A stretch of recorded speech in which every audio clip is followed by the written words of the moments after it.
goeiedag. My naam is Forsie de Wet. Ek is een van die predikante by Ooskerk en dankie dat ek vandag saam met jou kan reflekteer.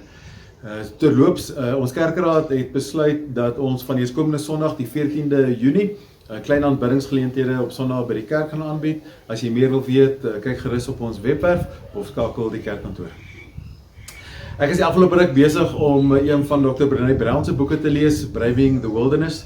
As jy nie vir Brené ken nie, sy is 'n maatskaplike werker wat navorsing doen oor weerloosheid en die impak daarvan op lewensgeluk. En sy skryf 'n klomp boeke oor die belangrikheid om eintlik weerloosheid te omhels. Juis in 'n wêreld waar dit nie noodwendig 'n gewilde waarde is nie.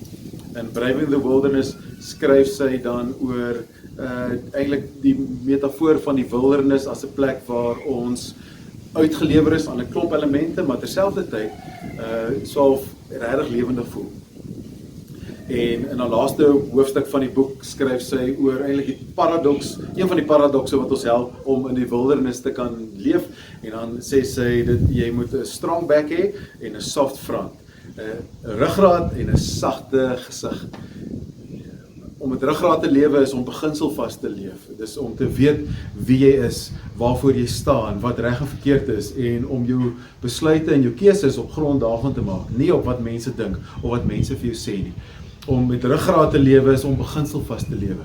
Maar om dan terselfdertyd, wanneer ons met mense werk, om 'n sagte gesig te hê. Soft front beteken dat die manier ons met mense werk is ons sag en oop en bereid om weerloos te wees vir hulle. Ons steek nie van onsself weg nie. Ons erken ons foute. Ons erken wanneer ons 'n fout gemaak het en ons stel dit reg. En hierdie paradoks help ons om in die wildernis te kan leef. Dit is natuurlik nie maklik nie. Mens val soms na die een of die ander kant toe.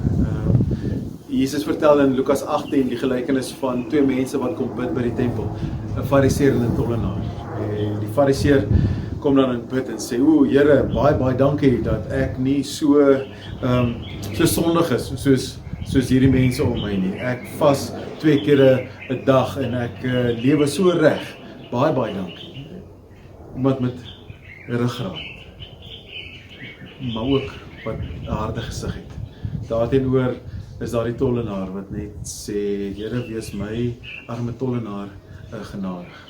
En Jesus sê dan, van hierdie twee mense is dit die tollenaar wie voor God eintlik die regte ding doen, die regte lewensingesteldheid het. In hierdie tyd mag ons mense wees wat dit reg kan kry om die spanning te handhaaf tussen 'n ruggraat, maar ook 'n sagte gesig. Baie sterkte vir die week en ons sien van julle Sondag.